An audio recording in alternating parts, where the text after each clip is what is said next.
Namen für seine Mami oder sein Papi auf Schweizerdeutsch.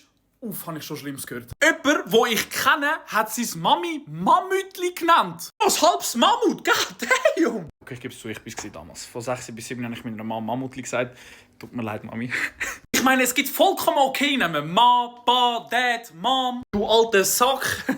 Ich meine, ganz klassisch Mami, Papi. Dann gibt es als Beispiel noch den Daddy. Nicht das, was ihr jetzt euch vorstellt, sondern D-E-D-I geschrieben. Fürs Mami wäre es dementsprechend Mami. Also etwas, was ganz heikel ist immer Daddy. Oder Mami.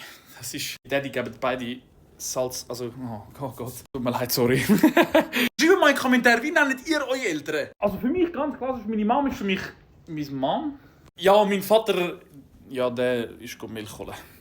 Schreibt gerne mal in die Kommentare, wie nennt ihr eure Eltern? Eine Sache, die ich aber gelernt habe, nennt eure Eltern nicht Grossmutti oder Grossvati. Wegen Alter und so. Vor allem nicht bei Mamis, die Latinas sind. Ich spreche aus eigener Erfahrung. Es gibt so ganz schlimme Namen, die man nicht sagen sollte den Eltern. Okay, nein.